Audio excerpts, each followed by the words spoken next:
सभी जो है यहाँ पर कक्षा 9वीं के जो बच्चे मेरे यहाँ पे उपस्थित हैं आज की क्लास में, हम सभी लोग आज राजनीतिक शास्त्र में आपका जो तीसरा पाठ है, भारत की सुरक्षा व्यवस्था, जैसे कि आप बोर्ड पे देख रहे हैं, उसके संदर्भ में हम जानकारी लेने वाले हैं। फिलहाल मैं ये कहना चाहूंगी कि जो भी है यहाँ पे आपको मैंने एक बोर्ड छोटा सा रखा हुआ है, इसमें कुछ लिखा हुआ है, क्लियर है नहीं है कोई बात नहीं, मैं पीडीएफ के थ्रू आपको पढ़ाने वाली हूँ। पीडीएफ मेरे पास है, मैं अभी स्टार्ट कर रही हूँ।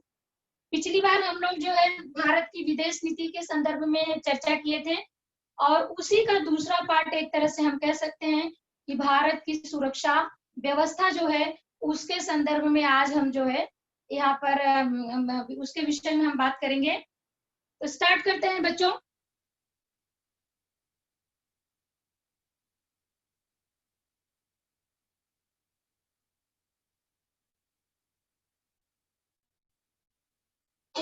राजनीतिक शास्त्र, भारत की सुरक्षा व्यवस्था, नीलम यादव आज मेरा नाम है, मैं राधा कृष्णन सेकेंडरी स्कूल से हूँ। पिछली बार भी मैंने आप लोगों को बताया था। आज का जो विषय है राजनीतिक शास्त्र, इसके संदर्भ में हम लोग अभी जानकारी ले रहे हैं भारत की सुरक्षा व्यवस्था। हम लोगों को सुरक्षा का एक्चुअल में मीनिंग क्या है, उसका सुरक्षा व्यवस्था का अर्थ क्या है, हम स्लाइड के माध्यम से देखते जाएंगे। सुरक्षा व्यवस्था का बच्चों हम यहाँ पे देख रहे हैं शाब्दिक अर्थ, आपकी भाषा में या एक सामान्य भाषा में हम उसे परिभाषित कर सकते हैं। जैसे कि देश में हम सभी ये कह सकते हैं कि देश में एक ऐसी व्यवस्था का निर्माण करना जिसके अंतर्गत सम्मिलित मनुष्य बल और आधुनिक तकनीकी का प्रयोग राष्ट्रीय हित को संरक्षित करने के लिए किया जाए। राष्ट्रीय हित यानी हम सभी लोग यहाँ, हम भारतवासी हैं, भारत देश के नागरिक हैं और यह जो हमारा देश है उसको चौतरफा चारों तरफ से बाहरी लोगों से कैसे सुरक्षित किया जाए या आंतरिक जो समस्याएं आए दिन उत्पन्न होती हैं उनसे हम कैसे, हमारी सरकार जो है वह कैसे निपट सकती है, कैसे हम पूरा जो हमारा ये भौगोलिक ढांचा है हम उसे कैसे सुरक्षित रख सकते हैं, उसके संदर्भ में यह बात मैं बोल रही हूँ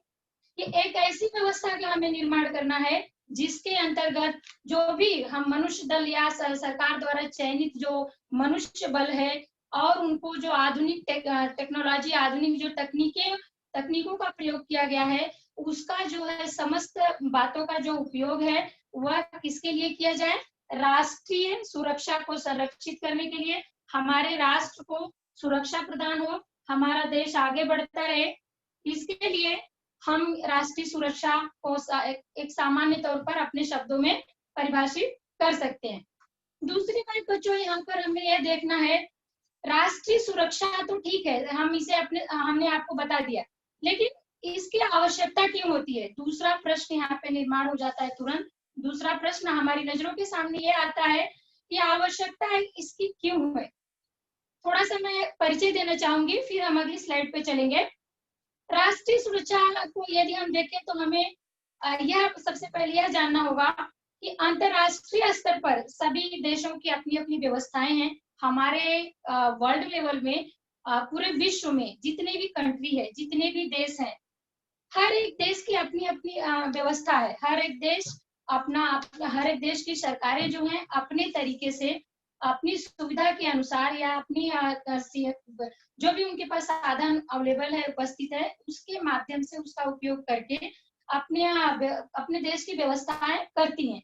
तो हमें यह देखना है कि हमारा जो विश्व लेवल पर, विश्व स्तर पर जो राष्ट्रों की जो व्यवस्थाएं हैं प्रभु संपन्न राष्ट्रों की हैं। प्रभु संपन्न यानी जो अपने आप में काफी मजबूत कंट्री है। मजबूत कंट्री अमेरिका को ले लीजिए या रशिया को ले लीजिए, इंग्लैंड को ले लीजिए, रूस, इटली, ऐसे तमाम जो पिछले अध्याय में पिछले चैप्टर में हम सब ये सारी टॉपिक पे हम चर्चा कर चुके हैं, बात किए हैं। तो क्या है कि सभी राष्ट्र एक दूसरे राष्ट्र को सहयोग करते रहे, इसके बावजूद कई कारण ऐसे होते हैं। यहाँ पे होता है कि ठीक है हम सभी राष्ट्र एक दूसरे राष्ट्र को किसी भी समस्या में सहयोग करते रहेंगे, लेकिन कई बार बच्चों ऐसी परिस्थिति उत्पन्न हो जाती है कि राष्ट्रों के बीच आपसी विवाद की समस्या आ जाती है। आप देखते ही हो, अक्सर टीवी के माध्यम से आप सभी लोग टेलीविजन चैनल पे दिखाया ही जाता है कि हमारा चल ही रहा है, भारत का जो है पाकिस्तान के साथ कुछ ना कुछ विवाद चल रहा है, और अब तो चीन के साथ भी चालू है, नेपाल के साथ भी कुछ ना कुछ थोड़ा बहुत समस्या निर्माण हो गई है। तो मेरा ये कहने का मतलब है बच्चों कि जो भी समस्या अन्य देशों के साथ हमारे देश की सीमा को लेकर के जो भी समस्या निर्माण होती है, उसमें हम सीमा रेखा विवाद, जैसे मैंने अभी आपको बताया कि भारत पाकिस्तान हुआ, बांग्लादेश हुआ, नेपाल है, चीन है, और इसमें बच्चों दूसरा एक हम देख सकते हैं कि पानी के बंटवारे को लेकर समस्या हो सकती है। पानी का बंटवारा यानी सिंधु नदी का जो पानी है, वह नदी तो निकलती है हमारे यहाँ हिमालय से, लेकिन उसका जो पानी है, पूरा जल का जो भंडारण है, नदी बहती है पाकिस्तान के एरिए में। तो वहां पे भी कई बार भारत और पाकिस्तान के बीच में आपसी समस्या का निर्माण हो जाता है पानी को लेकर के। दूसरी तरफ ब्रह्मपुत्र नदी का पानी, जो कि चीन और नेपाल के क्षेत्रों से, हिमालय के ऊपरी क्षेत्र से बहते हुए भारत में आती है। मेरा ये कहने का मतलब है कि इस तरह से जो सीमा रेखा से जो लगे हुए क्षेत्र हैं, हमारा जो भूगोल है भारत देश का, उस सब बातों को लेकर कई बार पड़ोसी देशों के साथ समस्या होती है। और दूसरी बात यहाँ पे बच्चों कि बांग्लादेश के जो निर्वासित है, या वहां से जो कि घुसपैठ एक तरह से कह सकते हैं कि बांग्लादेश से अक्सर अवैधानिक पासपोर्ट या आधार कार्ड या जो भी है, आप आधार कार्ड बोलिए या अवैधानिक पासपोर्ट बोलिए या डॉक्यूमेंट्स जो भी उनके पास रहते हैं, उसके आधार पर ये सारे लोग हमारे देश में आ जाते हैं, और इनके पास कोई ओरिजिनल प्रूफ नहीं होता, कोई प्रमाण नहीं होता, लेकिन ये इनके पास न जाने कहाँ से डुप्लीकेट चीजें होती हैं और हमारे देश में घुसपैठ कर जाते हैं। तो इन सब समस्याओं का निराकरण कैसे किया जाए, हम इसको काबू में कैसे लाएं, हमारी विजय इस पे कैसे हो, हमारे देश की सुरक्षा कैसे बनी रहे, इन और कई बार ऐसा भी होता है कि आपसी प्रयत्न, जैसे हम ये देखते हैं कि पाकिस्तान और भारत का जो संबंध है वह बहुत अच्छा नहीं है। सभी इस समस्या से विश्व की सभी देश वाकिफ हैं, सबको जानकारी है करीब करीब। तो यह जो है इस समस्या का हम कैसे हल निकालें। अधिकृत जो कश्मीर का क्षेत्र है वह पाकिस्तान के कब्जे में है, तो इन सब बातों को लेकर कैसे हमारी सरकार जो है कैसे उस अपना पक्ष रखे विश्व लेवल पर, और लोगों को बताए कि नहीं, अन्य कंट्री के जो व्यवस्था से संबंधित लोग हैं उनको यह पता चले कि नहीं, ये हमारा है, या हमारी बात को मान्य किया जाए। इन सब कारणों से हमें सुरक्षा व्यवस्था की आवश्यकता होती है कि हम अपनी बात को कैसे पहुंचाएं, कैसे लोग इस चीज को माने। अब हम अगले मुद्दे पर हम चलेंगे कि राष्ट्रीय सुरक्षा को हम संरक्षित कैसे करेंगे। यह तो हुई थी हमारी आवश्यकता कि ये छोटी छोटी समस्याएं होती हैं, और इन समस्याओं के कारण हमें क्या होती है, सुरक्षा की आवश्यकता पड़ती है। आपके सामने स्लाइड पे दिया हुआ है भौगोलिक दृष्टि से देश को सुरक्षित करना, भौगोलिक सीमा रेखा। हमारी सरकार का पहला कर्तव्य क्या हो सकता है कि भौगोलिक दृष्टि, यानी हमारे देश का जो भूगोल है, हमारे देश की जो सीमा रेखा है, वह किन किन देशों को छूती है या संपर्क में है, लगी हुई है, सटी हुई सीमा रेखा है। तो बच्चों आप देख रहे हो कि पाकिस्तान हुआ, बांग्लादेश हुआ, नेपाल, जिनका नाम बार बार आ रहा है, पिछले पाठ में भी था, यहाँ पे भी हम वही पढ़ रहे हैं।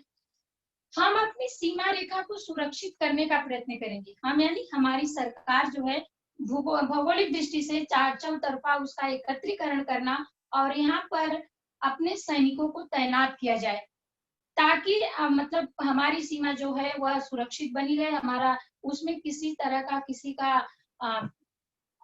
ये ना हो सके, हस्तक्षेप ना हो सके। और यदि हस्तक्षेप नहीं होगा, बिना अनावश्यक कोई हमारे देश में घुसपैठ नहीं करेगा, या कोई अन्य समस्या नहीं निर्माण होगी, तो हमारे देश की जो शांति है वह पूर्णतः बनी रहेगी। संरक्षित करने में बच्चों आप दूसरा देख रहे हो कि आधुनिक तकनीकी का प्रयोग देश की सैन्य व्यवस्था को मजबूत बनाने के लिए करना है। यदि हमें हमारे देश को, हमारे जो राष्ट्रीय सुरक्षा से संबंधित हमारा सुरक्षा मंत्रालय है भारत देश का, वह रियल में यह चाहता है,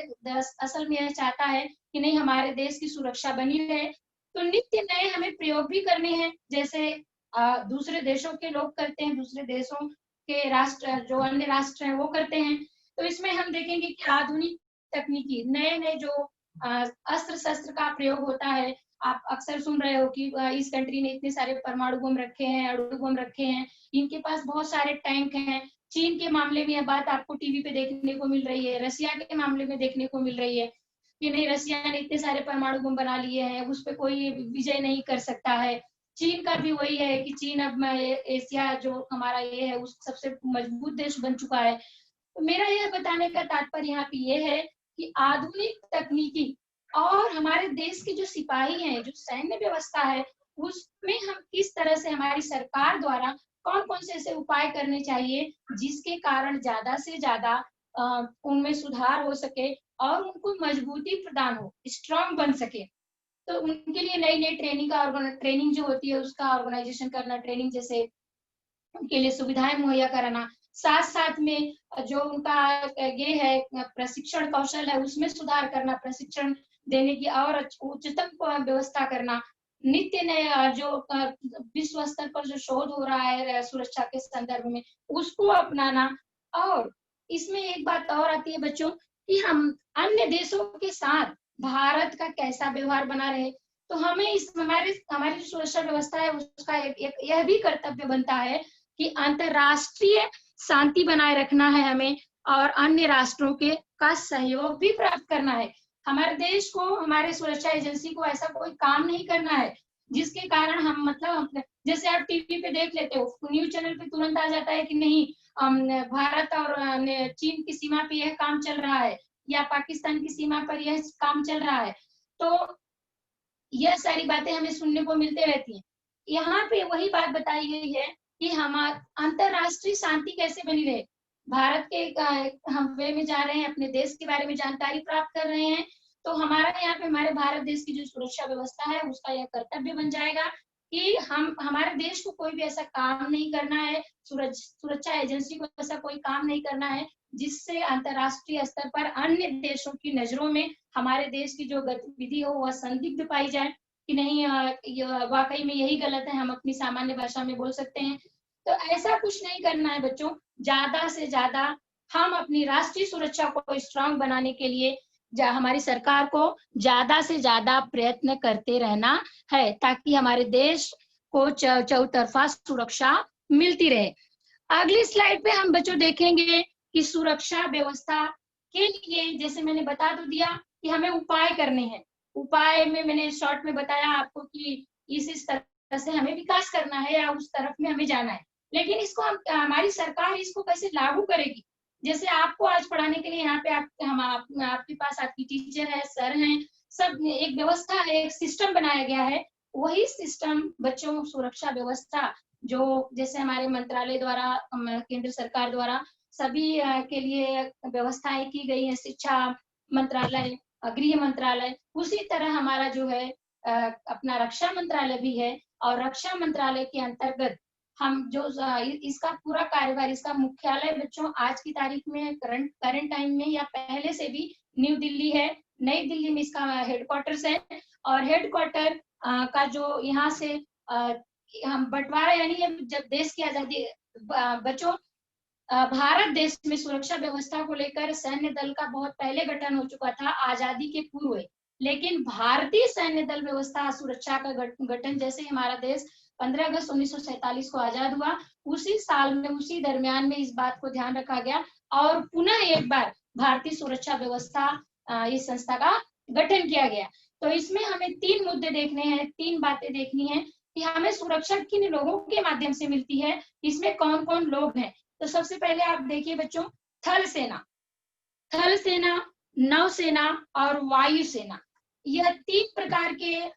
सेना विभाग द्वारा डिवाइड किया गया पार्ट्स है कि जो व्यक्ति थल सेना में कार्य करता है उनके क्या कार्य हैं, नौसेना में जो कार्यरत है जिन्हें नौसेना सुपुर्द किया गया, जिनके हवाले किया गया है, उनके क्या कार्य हैं, और वायु सेना में जो लोग कार्यरत हैं या जिनको अपॉइंटमेंट मिला हुआ है, जो भी व्यक्ति उसमें सम्मिलित हैं, उनके क्या कार्य हैं। तो सबसे पहले हम इसका पहला मुद्दा जो है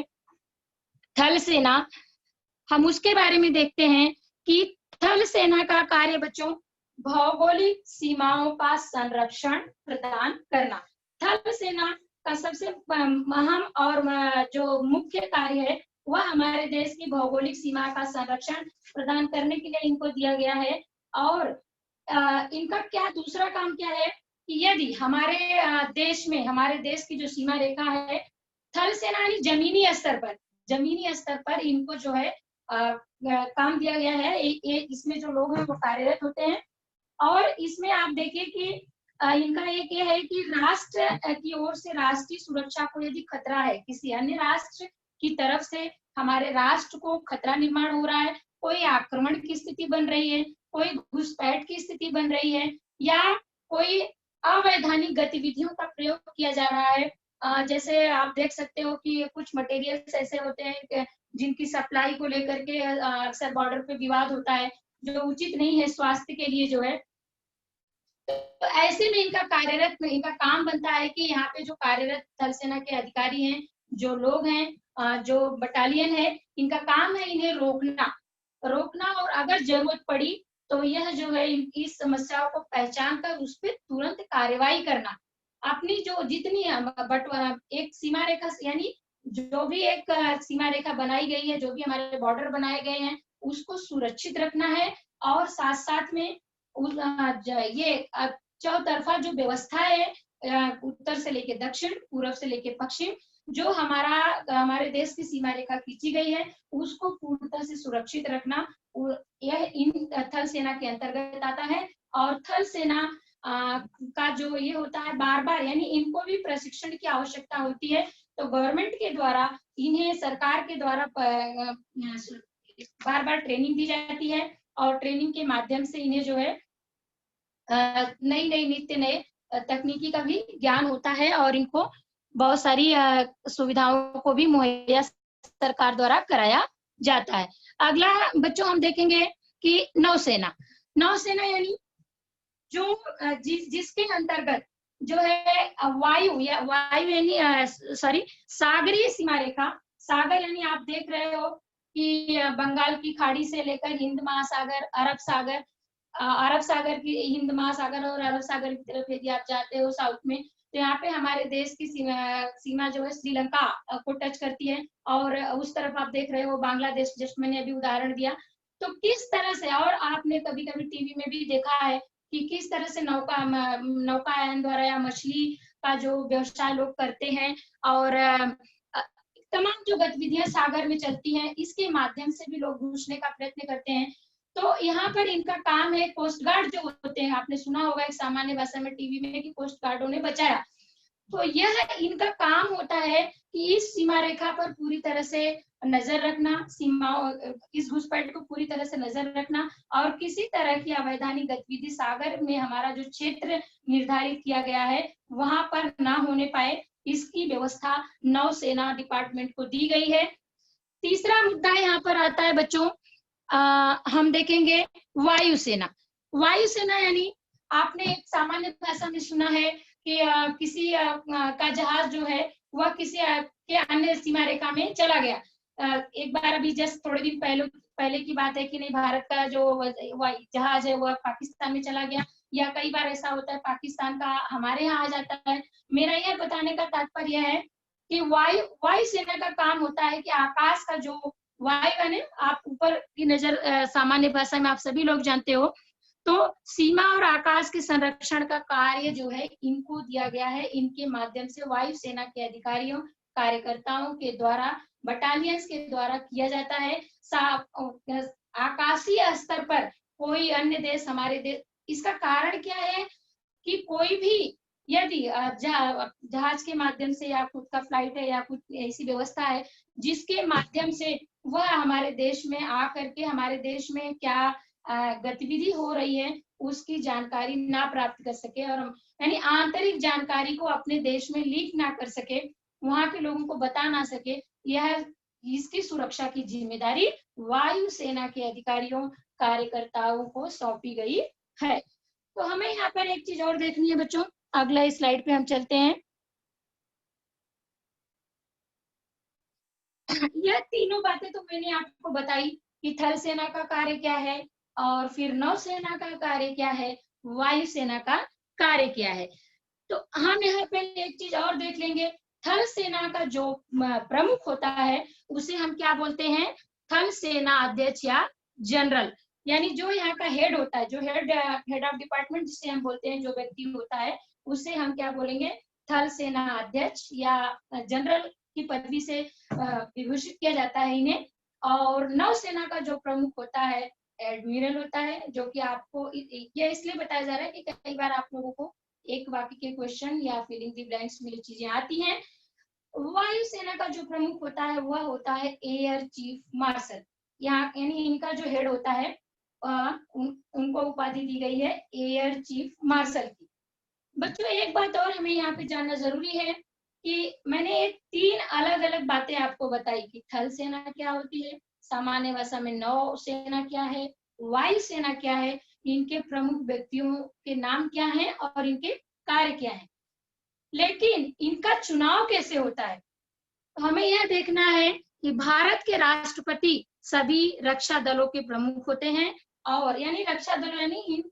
ये तीनों जो व्यवस्थाएं हैं, थल सेना, नौसेना, वायुसेना, भारतीय रक्षा मंत्रालय के अंतर्गत इन्हें रखा जरूर गया है, लेकिन भारत के राष्ट्रपति जो हैं सभी रक्षा दलों के प्रमुख होते हैं। अभी आपके राष्ट्रपति रामनाथ कोविंद जी हैं, जिनके यानी आप उदाहरण के तौर पर इस चीज को ले सकते हैं। और इन्हीं के माध्यम से यह पहले आजादी के पश्चात से ही चला आ रहा है कि भारतीय जो चुनाव होगा सेना प्रमुख का, रक्षा दलों का, वह राष्ट्रपति के अंतर्गत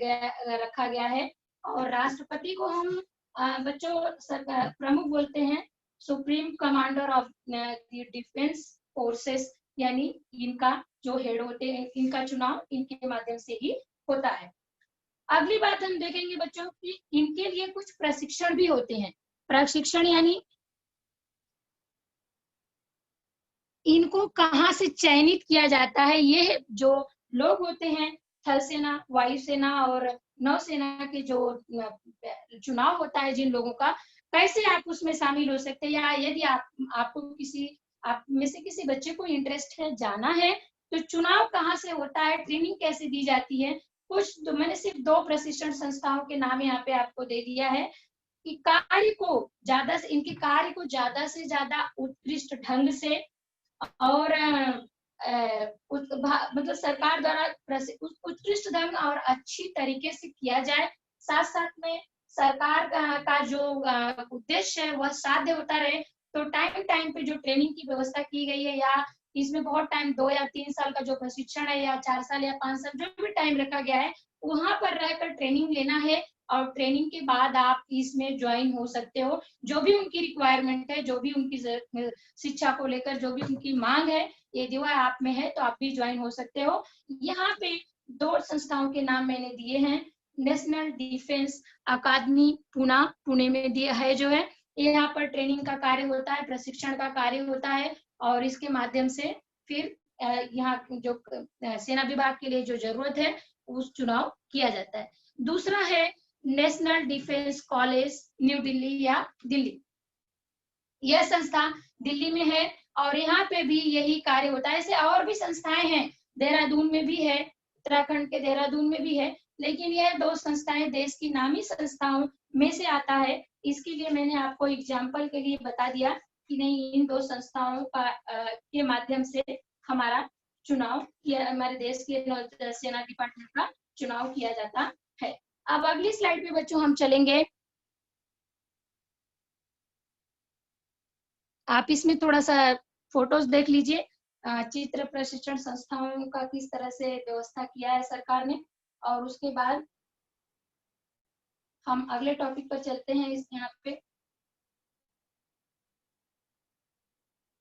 प्रशिक्षण संस्थाएं नेशनल डिफेंस अकादमी पुणे और नेशनल डिफेंस कॉलेज दिल्ली। अब हम अपने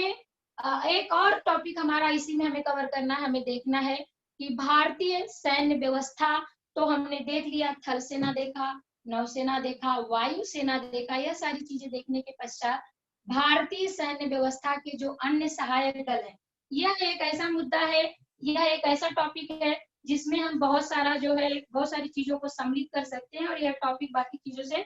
थोड़ा सा डिफरेंस और बड़ा भी है।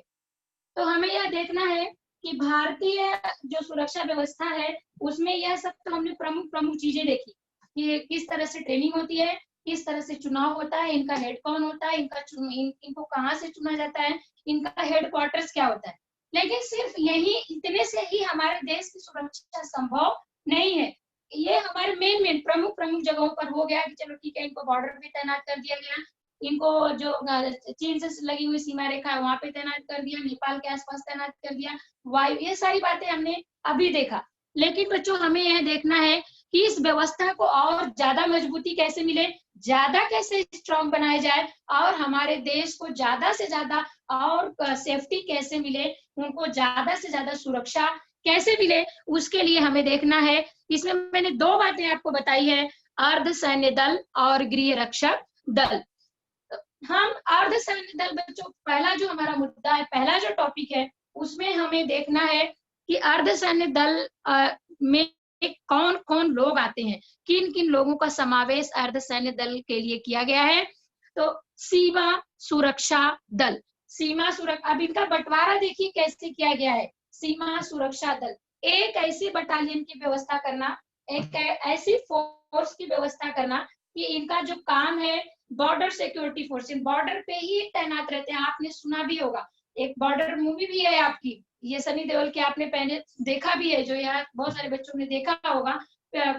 बॉर्डर की सुरक्षा को लेकर बहुत सारी फिल्में भी बनाई गई हैं, बार बार आप टीवी में देखते भी हो।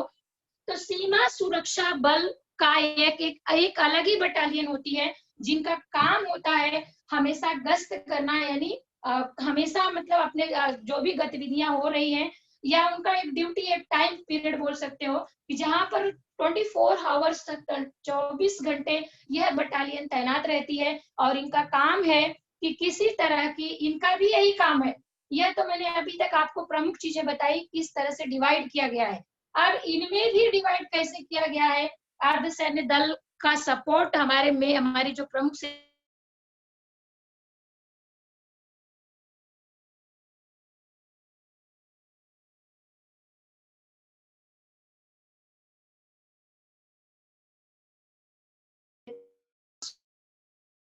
इनका जो ये है, जो किया गया है उस काम को पूरी तरह से करते रहना। और दूसरा हम यहाँ पर देख सकते हैं तट रक्षक दल। तट रक्षक यानी तट यानी क्या, समुद्र तट, तट जो भी क्षेत्र हमारा जो है, हमारे देश का जो भी क्षेत्र तट से लगा हुआ है, सागर से लगा हुआ है, वह जो है उसकी सुरक्षा करना। तो नौकाओं के माध्यम से ये कैसी बटालियन का सरकार द्वारा या रक्षा मंत्रालय द्वारा व्यवस्था करना, जो हमेशा सागरीय गश्त करते रहे, सागर में नौका के माध्यम से, नौकायन के माध्यम से गश्त करते रहे, घूमते रहे, और यह देखें कि सागर में कोई हमारा सागरी तट है, मैंने अभी जस्ट आपको बताया कि अरब सागर है, बंगाल की खाड़ी, जाके हिंद महासागर, सारे जो कलेक्ट होते हैं एक जगह पे जमा होते हैं, पूरा हमारा जो हिंद महासागर एरिया का जो क्षेत्र है उसे हम कैसे सुरक्षित रख सकते हैं। तो एक ऐसे, इनका भी यही काम है कि तट रक्षक बल, और साथ साथ में इनका काम क्या होता है कि तट से लगे हुए जो हमारे राज्य हैं,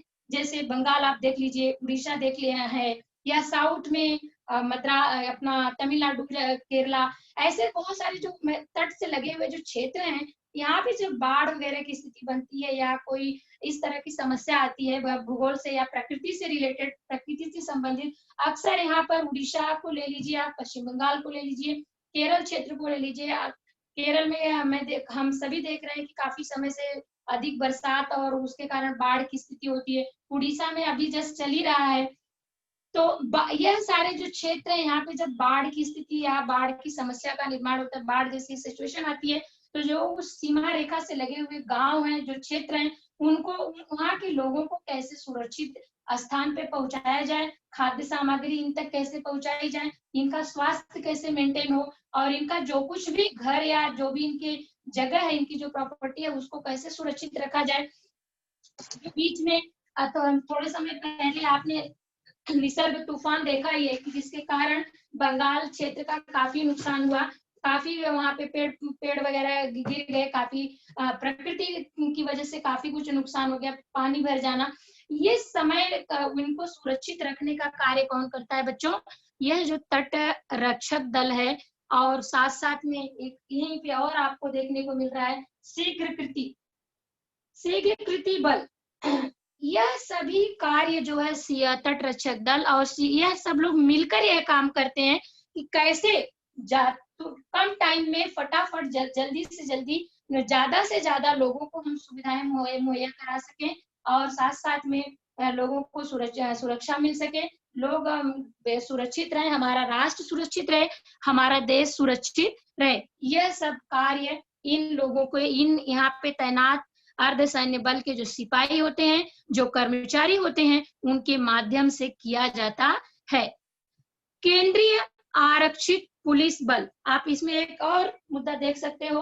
कि केंद्रीय आरक्षित जो पुलिस बल है, सेंट्रल रिजर्व पुलिस फोर्स जो है, सेंट्रल यानी केंद्र में जो हमारी सरकार है तत्काल में, या केंद्र में जो भी सरकार जब भी है, उसके माध्यम से यह केंद्रीय पुलिस फोर्स बल की व्यवस्था की जाती है आपातकाल की स्थिति में। आपातकाल यानी कि कहीं पर, जैसे अभी कोविड का समय चल रहा है, फॉर एग्जांपल मैं जस्ट बता रही हूँ कि ऐसे समय में यदि कहीं की सिचुएशन कंट्रोल में नहीं आ रही है या लोग नहीं मान रहे हैं, तो ऐसे समय में यही केंद्रीय पुलिस बल का ही प्रयोग करती है गवर्नमेंट, और इन्हें तुरंत वहां पर भेजा जाता है कि वहां पे कार्रवाई की जाए, उन पे नजर रखी जाए। यह सारी बातें, और जो सिचुएशन देश की निर्माण हुई है, हमारे देश का, हमारे राष्ट्र का, उसकी वजह से कोई नुकसान ना हो पाए, यह सारे कार्य इनके अंतर्गत आता है। और इन्हें जो है, मतलब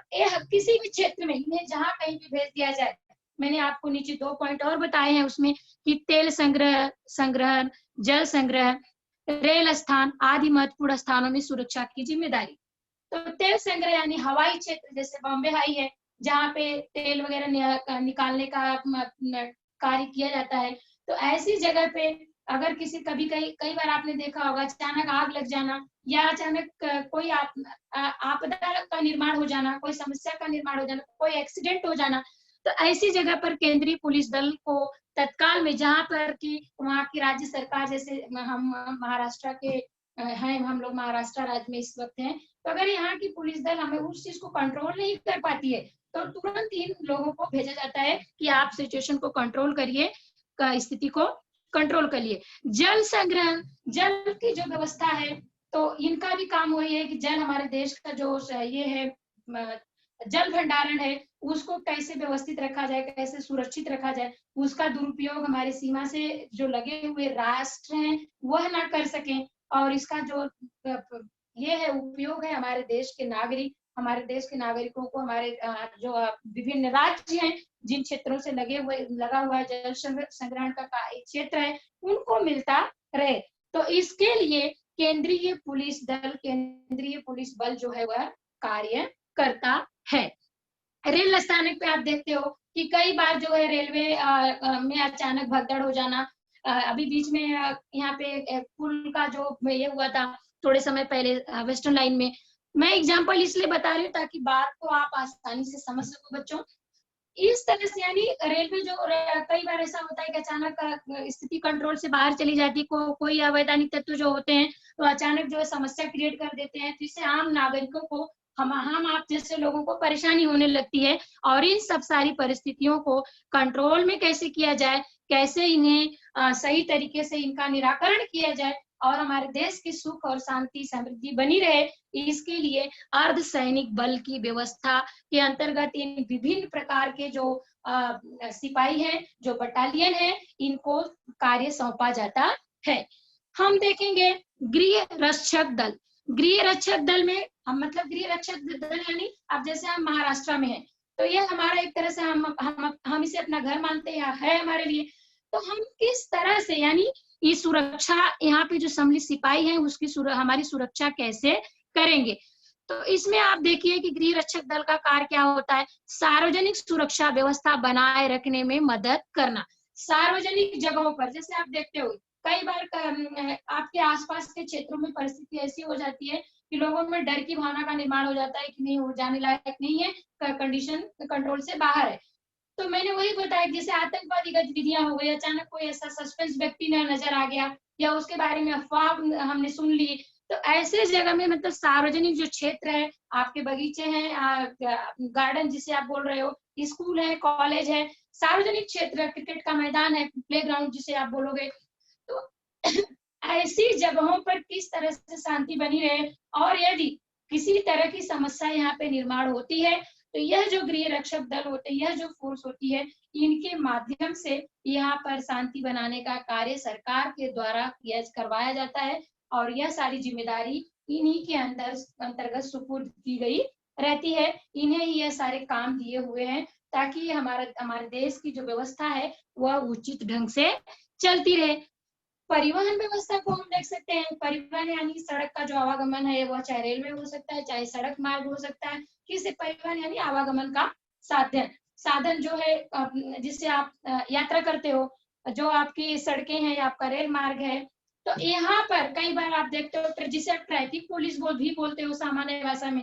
तो इनके माध्यम से परिवहन, कई बार ऐसी जगहों पर बहुत भयंकर जाम लगा हुआ रहता है, लंबा जाम लगा रहता है, या वहां पर कई गाड़ियों का टक्कर भी हुआ रहता है, एक आध गाड़ियों का, या अन्य कोई समस्या क्रिएट हुई रहती है, तो वहां पर नॉर्मल सिचुएशन को, समस्या जो है उसे हम सामान्य कैसे करें, सामान्य गवर्नमेंट कैसे कर पाएगी, सरकार द्वारा वहां पे इस स्थिति को कंट्रोल में कैसे लाया जाएगा, तो उसका यह कार्य करने के लिए गृह रक्षक दल के अंतर्गत जो सिपाही नियुक्त किए गए रहते हैं, जिनका यहाँ पे ड्यूटी होती है, जो अपॉइंटमेंट उनका हुआ रहता है, वो लोग सब जाकर के वहां पर उन सब जगहों को कंट्रोल करते हैं। इसमें अब इनका कार्य दूसरा ये भी होता है कि भूकंप है, बाढ़ है, जो कि मैंने आपको पहले बता दिया गया है। भूकंप यानी अचानक प्रकृति, भूकंप यानी प्रकृति के द्वारा अचानक भूगर्भ मार्ग से कोई ऐसी, आपने भूगोल में पढ़ा है, अचानक विस्फोट होना, जमीन का फट जाना, जमीन का अचानक मतलब हमारा नुकसान हो जाना, भूकंप यानी उस विशेष क्षेत्र का नुकसान हो जाना जो प्राकृतिक प्रदत्त है, वह हमने आपने नहीं किया है। या फिर अचानक बाढ़ आ जाना, आपने अभी देखा है कि किस तरह से उत्तर के क्षेत्रों में अक्सर हमें यह देखने को मिलता है, उत्तर पूर्व के क्षेत्रों में, कि ब्रह्मपुत्र नदी का जो पानी है वह भर जाने के कारण, काफी मतलब एक्स्ट्रा होने के कारण नेपाल के द्वारा पानी यहाँ पे छोड़ दिया जाता है। यह नदी चीन से भारत और चीन के क्षेत्रों से निकलते हुए पूरी तरह नेपाल को आती है, और फिर आकर के हमारे देश में मिलती है। तो इसके कारण क्या है, यह कई सीमा को छूती है, कई देशों की सीमा रेखा को टच करते हुए यहाँ पे आती है, और ये अपने आप में विकराल नदी है। पानी बहुत ज्यादा होने के कारण अचानक छोड़ दिया जाता है पानी, सरकार वहां पे छोड़ दिया जाता है कि नहीं एक्स्ट्रा हो रहा है, तो उसके कारण जो हमारे तराई क्षेत्र है, यहाँ पे तराई यानी निचला इलाका जो है, बिहार हुआ, और उत्तर पूर्व के जो भी क्षेत्र हैं, यहाँ पर बाढ़ की स्थिति बन जाती है, गांव के गांव डूब जाते हैं, लोगों का काफी नुकसान हो जाता है। ऐसे में इन्हीं गृह रक्षक बल के द्वारा, इन्हीं, और अभी आप देख रहे हो भारत के अनेक क्षेत्रों में बाढ़ की स्थिति बनी हुई है, उड़ीसा है, केरला है, बीच में राजस्थान का भी आप सुन रहे हो। तो इन ऐसी समस्याओं का पे हम कैसे काबू पाएंगे, या सरकार हमारी उस राज्य की स्थिति को कैसे कंट्रोल करेगी, वहां पे किस तरह से हम सिचुएशन को सामान्य कर पाएंगे, परिस्थिति को सामान्य कर पाएंगे, उसके लिए यह जो है गृह रक्षक दल द्वारा भूकंप, बाढ़ जैसी आपदाओं के समय लोगों की मदद करने के लिए इन लोगों का चयन किया गया रहता है। इनको वहां पे इनका बंदोबस्त किया गया रहता है। और साथ साथ में बच्चों इनका कार्य भी होता है कि अगर कहीं पे सार्वजनिक सुरक्षा या दंगा फसाद के दौरान जीवन आवश्यक वस्तुएं भी, कई बार जैसे बाढ़ की स्थिति आई, तो जीवन आवश्यक वस्तुओं में क्या होगा, हमें खाद्य की सप्लाई करना, हमारे लिए खाद्य सप्लाई होना, हमारे जीवन आवश्यक वस्तुओं के, हमें खाना मिलता रहे, पानी मिलता रहे, जीने के लिए बहुत जरूरी है। तो ये सारे जो सामान्य जीवन स्तर के लिए, जीवन के लिए जरूरतें हैं, उनको पूरा करने का कार्य भी इन्हीं बटालियंस द्वारा किया जाता है। केंद्रीय बल द्वारा, कई बार आपने देखा होगा टीवी में कि किस तरह से हवाई मार्ग द्वारा, हवाई लोगों जो बटालियंस है उनके द्वारा, जो सैनिक दल है उनके द्वारा सामान्य इसमें जो है सामान हमें पहुंचाया जाता है, बाढ़ग्रस्त क्षेत्रों में लोगों की मदद की जाती है, उनके लिए कपड़े, उनके लिए खाद्य पदार्थ के सामान, पानी की व्यवस्था, दवाइयों की व्यवस्था, यह सारी व्यवस्थाएं इन लोगों के माध्यम से, सपोर्ट से, जो हमारे मेन फोर्स है, थल सेना, वायुसेना, नौसेना, उनमें भी यह सारे अलग अलग काम डिवाइड किए गए, काम बांटे गए हैं। किसी भी संस्था में बच्चों काम का बंटवारा, कार्य जो करना है हमें, कैसे कार्य को लेकर लेना है, अच्छी तरह से करना है, प्रेजेंटेशन कैसा होगा, उसके लिए लोगों को कार्य अलग अलग तरीके के दिए गए हैं। तो जो मेन प्रमुख सेनाएं हैं, थल सेना, वायुसेना, नौसेना, इनमें जो कार्य इनको जो दिए गए हैं, उनके सपोर्ट के लिए भी अर्धसैनिक बल हुए, गृह रक्षक दल हुए, इन लोगों का भी सपोर्ट लिया जाता है और इनके माध्यम से हमें हमारे देश में सुरक्षा को बनाए रखने के लिए कार्य किया जा रहा है। प्रेजेंट टाइम में बच्चों हमारे यहाँ जो सुरक्षा मंत्रालय, सुरक्षा मंत्री हैं प्रेजेंट टाइम में राजनाथ सिंह जी, इनके अंतर्गत आप देख ही रहे हो टीवी पे, एक आध बार आपने देखा ही होगा कि किस तरह से जो ये हमारे सुरक्षा एजेंसियां हैं उनको ट्रेन करना, उनके लिए मीटिंग ऑर्गेनाइज करना, उनको जो है साथ साथ में उनको सपोर्ट भी देना। तो यह सारे कार्य जो है उनके मनोबल को ऊंचा उठाना, ताकि काम उनका, हमारे देश की सुरक्षा अच्छे तरीके से होती रहे। अभी आप देख ही रहे हो कि डोकलाम का जो क्षेत्र था, चीन और डोकलाम में सड़क बनाने की समस्या को लेकर के, चुंगी वैली जो भारत और तिब्बत चीन से लगी हुई सबसे ऊंची श्रेणी की जो इसमें से आता है, यहाँ पे भी वही समस्या चल रही सड़क को लेकर। लद्दाख हुआ, भारत तिब्बत समस्या जो चल रही है कि किस तरह से दीपसांग हुआ, यह करंट के उदाहरण है बच्चों। यह आप सब लोग डेली टीवी में, न्यूज में देख रहे हो। जैसे टीवी ऑन करते हो आप, आपको समाचार में दिखाई देता है कि भारत का क्या समस्या चल रहा है, अन्य देशों के साथ क्या तकलीफ है। यहाँ पे एनटीबीपी एक पुलिस फोर्स है जो है भारत तिब्बत सीमा पुलिस दल, जिसे नाम दिया गया है। तो इस तरह से यह जो है मतलब स्थिति को कंट्रोल कैसे किया जाए, स्थिति को कैसे ज्यादा से ज्यादा व्यवस्थित किया जाए, सेना को हम सेना के माध्यम से देश में आंतरिक और बाह्य सुरक्षा, सीमा सुरक्षा, भौगोलिक सुरक्षा, मतलब हर एक क्षेत्र में किस तरह से हमारा देश अग्रणी बना रहे, हम जो है हमारे देश का जो है हमें विकास के मार्ग पर हमारा देश चलता रहे, इन सब का ध्यान, इन सब का विशेष ये जो कार्य करने का काम हमारे रक्षा मंत्रालय को जाता है। कि हम जैसे आपके घर में प्रोटेक्शन का कार्य, आपके घर के जो बड़े लोग होते हैं आपको सारी फैसिलिटी देते हैं, उसी तरह हमारे यहाँ देश में जो इस डिपार्टमेंट का काम जो है, टॉपिक का जैसे नाम है कि भारत की सुरक्षा व्यवस्था, भारत एक हमारा देश और देश की सुरक्षा व्यवस्था के लिए ये कुछ फोटोज हैं, आप देख सकते हो। थोड़ा आपको समझने में आसानी होगा कि किस तरह से आप देखिए बॉर्डर दिखाई दे रहा है, या नौसेना तटरक्षक दल का जो क्षेत्र है वह दिखाई दे रहा है। तो इनका जो कार्य है उसके माध्यम से आसानी से होते जा रहा है। अर्धसैन्य बल में आप देख सकते हैं कि किस तरह से इनका रहने का जो है ट्रेनिंग का जो तरीका है, या फिर इनको किस तरह से ट्रेनिंग दी जाती है, इनके कार्य थोड़े से मैंने एक दो पिक्चर्स आपको दे दिए हैं देखने के लिए स्क्रीन पे, तो उसके माध्यम से शायद आपको ज्यादा समझ में आए। अर्धसैन्य बल और आपका जो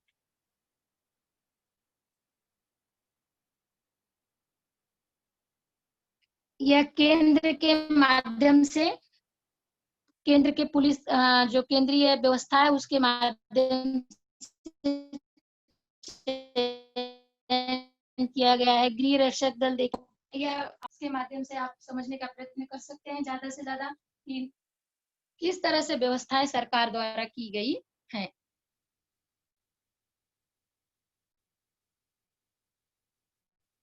तो इस तरह से हमने आज का अपना जो चैप्टर था राजनीतिक विज्ञान में भारत की सुरक्षा व्यवस्था, उसमें जो है हमने देखा कि किस तरह से हम अपने देश को सुरक्षित रखने का कार्य कर सकते हैं। एक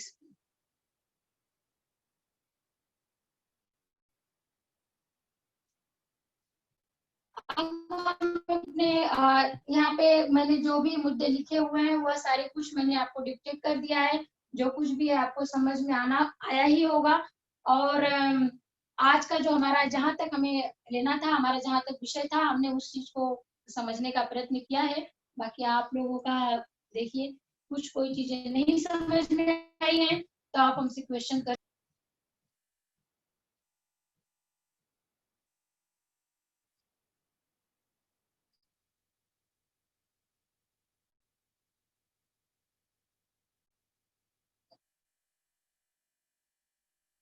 बच्चों, भारत की सुरक्षा व्यवस्था के संबंध में आपके जो भी क्वेश्चन है, जो भी क्वेरीज है, या जो भी मैंने अभी पढ़ाया है, उसके संदर्भ में कोई भी शंका आपके मन में है तो आप अपना प्रश्न कीजिए, उत्तर मैं देती हूँ।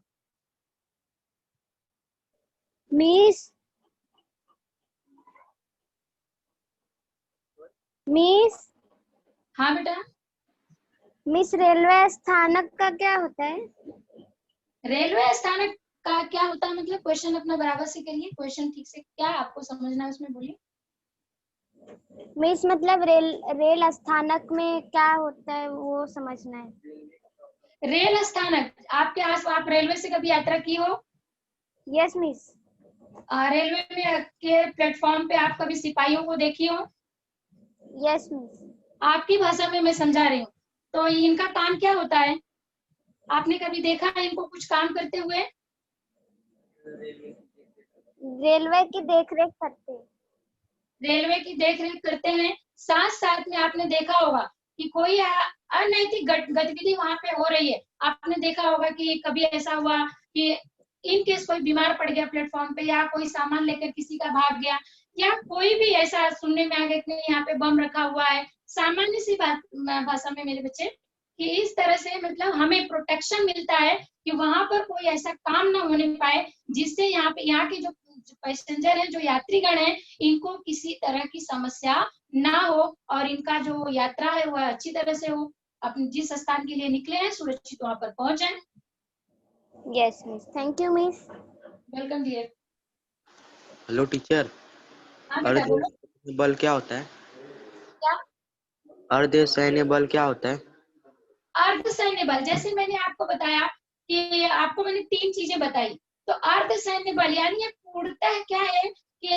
इनका जो है, आप बोलोगे कि नहीं, जैसे मैंने आपको 2 ट्रेनिंग सेंटर के नाम बताए थे, तो ये वहां पर ट्रेनिंग जाकर के नहीं किए हैं। ये एक जैसे आपका शिक्षा डिपार्टमेंट, आपके टीचर, आपकी भाषा में मैं बताऊं तो मैं आपको पढ़ा रही हूँ, तो हमारे साथ साथ भी हमें कोऑर्डिनेट करने के लिए और लोग भी हैं।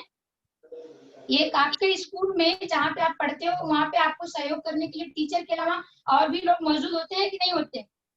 होते या टीचर। टीचर पढ़ा के चली गई उससे संभव है, स्टडी संभव है?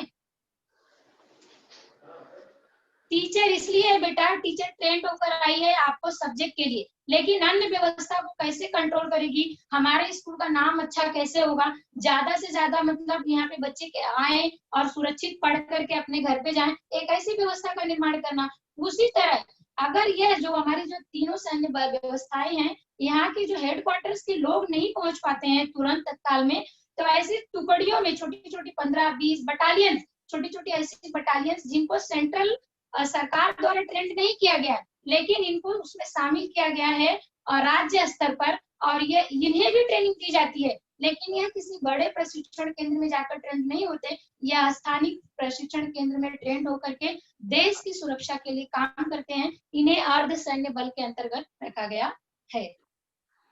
और कुछ क्वेश्चन? वेलकम बेटा।